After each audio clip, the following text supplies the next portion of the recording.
Welcome to CINEPRO, where we bring your favorite movies back to life with quick recaps, hidden details, and everything you missed. The movie begins with a person mixing egg yolks with a certain substance. After a few minutes, the egg yolk doubles, and the new version is identical to the original. We then go to the Hollywood Walk of Fame, where workers are crafting a star for the Oscar-winning actress Elizabeth Sparkle. Crowds gather around the star, taking photos. Over the years, no one cares about Elizabeth's star anymore because she's aged and no longer acts like she used to. She now hosts fitness programs. One day, while at the studio, she heads to the women's restroom but finds it out of order, so she decides to use the men's restroom. There, she overhears producer Harvey talking on the phone, saying she's too old, the program needs a younger, prettier host, and it's time for her to resign. He mentions her Oscar win was a long time ago, and people have forgotten her. Elizabeth gets upset after hearing this and later goes to lunch with Harvey, who tells her people love change and, as a producer, he must deliver what the audience wants.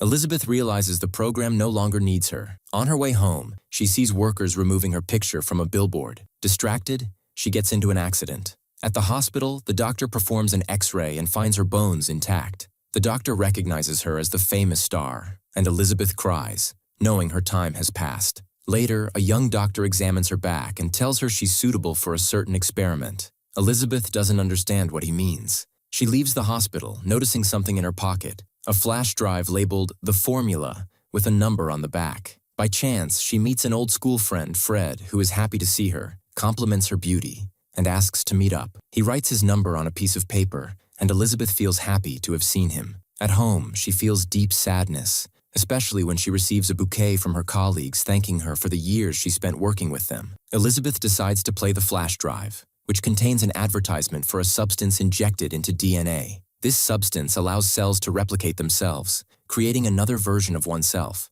The new version is younger and more beautiful. However, the two versions must alternate every 7 days. When one is awake, the other is unconscious, and vice versa. The ad stresses that both versions are the same person. Elizabeth dismisses the idea, throws the flash drive in the trash, and goes to eat at a restaurant. She sees a happy couple and feels lonely, realizing she's aging. She returns home, reminiscing about her days of fame and stardom. She reconsiders the formula, retrieves the flash drive from the trash, and calls the number to request it. The person on the phone gives her an address to pick up the formula and abruptly hangs up. Elizabeth writes the address on her hand, spends the night thinking, and struggles to sleep. The next morning, she sees a newspaper ad looking for a young, energetic host to replace her. She receives a package in the mail containing a card with a number to collect the formula. She follows the instructions, goes to the designated location, opens a safe, and retrieves the formula, taking it home. Inside the package are the materials needed for the injection,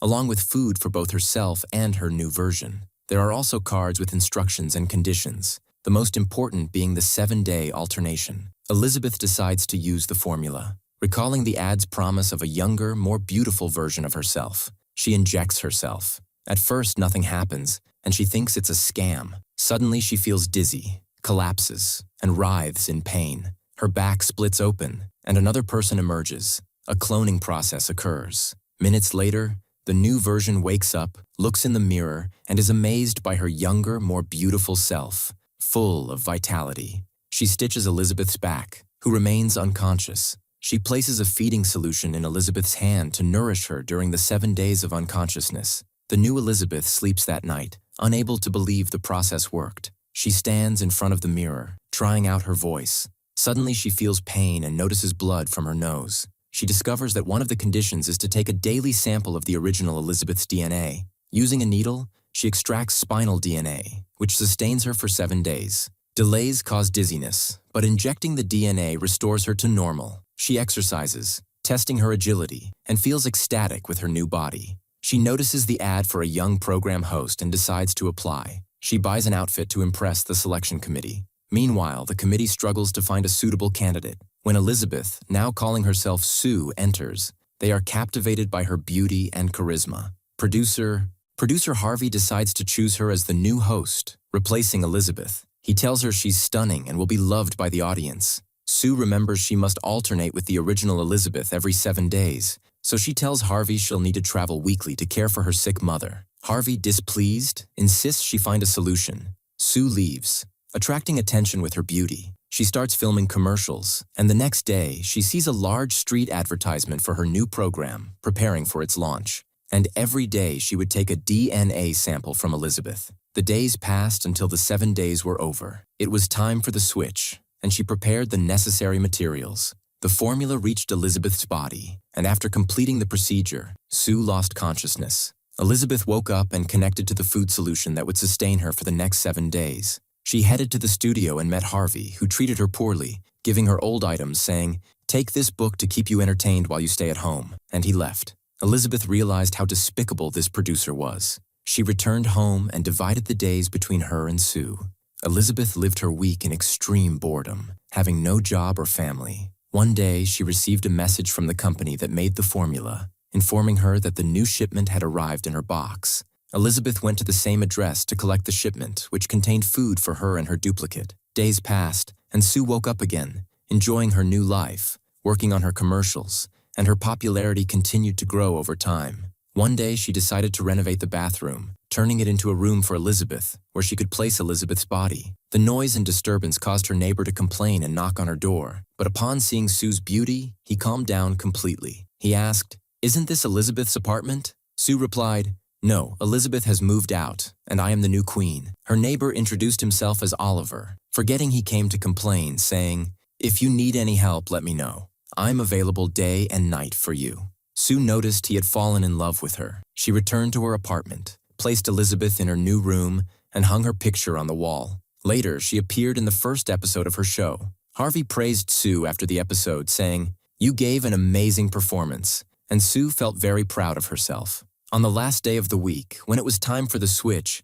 Sue decided not to switch back with Elizabeth because she loved her life and wanted to live one more day. She went out with her new friends, brought her boyfriend home. Meanwhile, Elizabeth, sustained by her food solution, began to bleed from her nose and felt dizzy. Realizing she had delayed too long, Sue rushed to the bathroom, but instead of switching back with Elizabeth, she made a decision she might regret. She took a new DNA sample from Elizabeth's spinal cord and injected it into herself. She returned to her boyfriend and continued the night with him. When the night ended, she switched back with Elizabeth. When Elizabeth woke up, she found the apartment in chaos and was shocked to see one of her fingers had aged horribly. She called the formula company and explained what had happened, mentioning that Sue delayed in the exchange process for several hours. The man on the phone told her, "There is no such thing as you and her. You are both one. As for the deformity, it was caused by the delay, and any delay will result in consequences. The deformity cannot be fixed. Next time, do not forget the switch time to avoid any issues."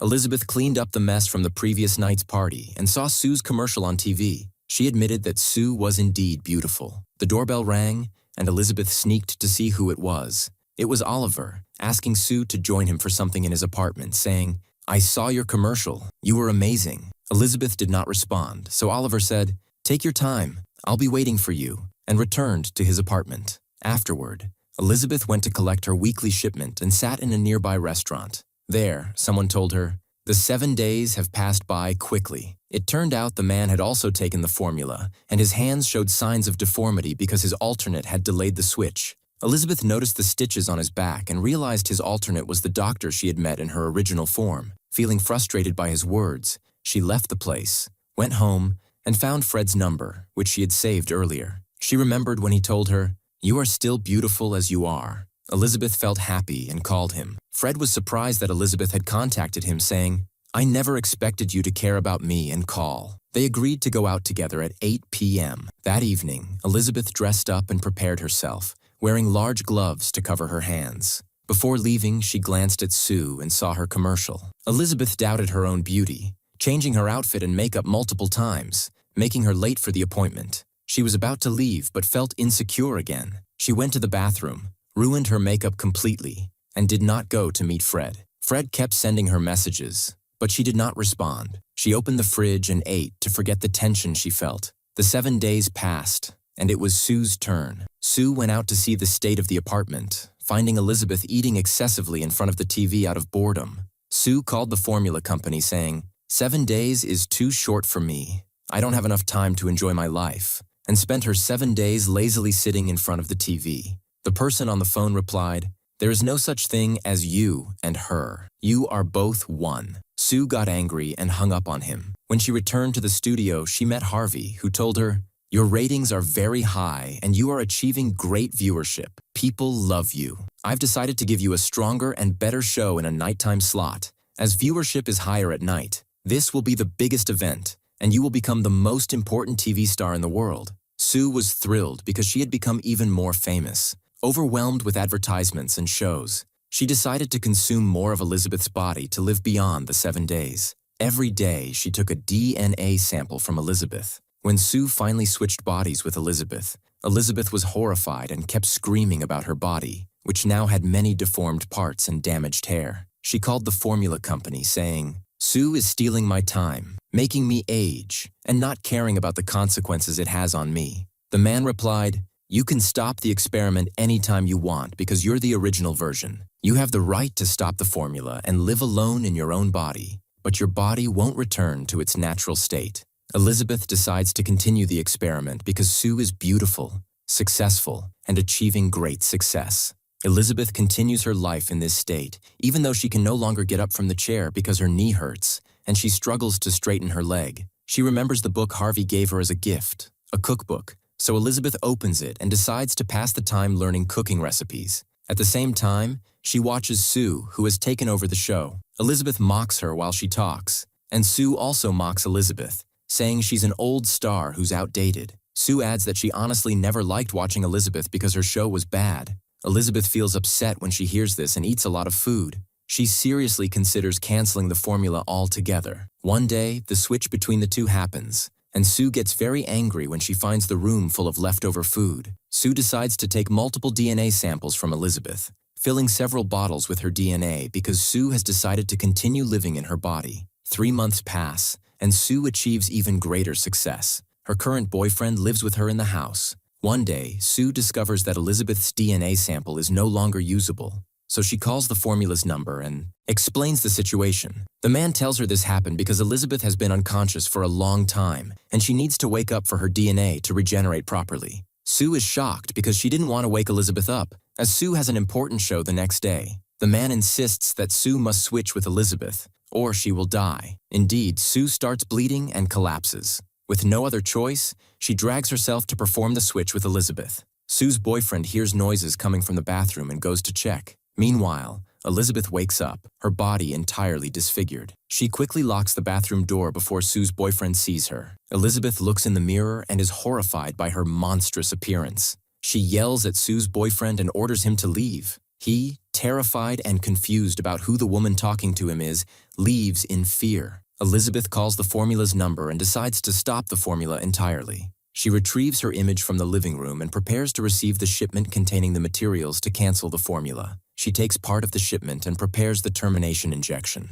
This injection, once administered to Sue, would end Sue's life entirely. Elizabeth gives Sue the injection but suddenly stops before finishing the dose, hesitating to end Sue's life. She reconsiders because Sue is living a successful life, and Elizabeth knows the taste of success and fame. Elizabeth changes her mind and gathers the necessary materials for the switch process. However, due to the mixing of many substances, both Sue and Elizabeth remain alive. The two stare at each other in shock. Sue notices the termination injection and realizes Elizabeth intended to kill her. Sue becomes furious and attacks Elizabeth. Elizabeth tries to escape, but Sue chases her relentlessly, smashing Elizabeth's face into the mirror repeatedly until Elizabeth dies. Sue doesn't stop there and continues to beat Elizabeth's body to ensure she's dead. That night, Sue prepares for her show, but before it begins, she feels unwell. She goes to the bathroom and is horrified as one of her teeth falls out, followed by the rest of her teeth. It turns out that because the original version, Elizabeth, has died, Sue's body begins to deteriorate. Sue decides not to smile during her show to avoid anyone noticing. When she meets Harvey, she remains silent and only smiles. Afterward, she hurriedly leaves the place. She discovers her nails are falling off and her limbs are detaching. She rushes home and finds that the formula's dose is still there. She takes the dose, hoping to replicate herself into a better and more beautiful version. But the opposite happens. Sue transforms into a monster, and Elizabeth is reborn, her face appearing on Sue's back. These deformities occur because the formula was only meant to be taken once. Sue remembers her show, puts on a dress, and wears a mask with Elizabeth's face on it. She heads to the studio, appearing on stage in front of the audience in this state. She speaks into the microphone, and Elizabeth's mask falls off, revealing Sue's monstrous appearance. Sue's body parts begin to fall onto the floor, shocking and horrifying the audience. The crowd screams and flees the stage in terror, demanding the monster be killed. Someone cuts off Sue's head, and her blood splatters over the audience. The stage descends into chaos, drenched in Sue's blood. Sue tries to escape with what's left of her body, collapsing on the ground as her body disintegrates into pieces. All that remains is Elizabeth's face. Elizabeth crawls toward her star on the Hollywood Walk of Fame, smiling as she remembers her days of fame and glory. Elizabeth then dies, her face melting away. The next morning, a cleaning truck cleans the blood off the ground, erasing all traces of the events. And here, the movie ends. Subscribe to the channel and activate the notification button so you never miss an updates. See you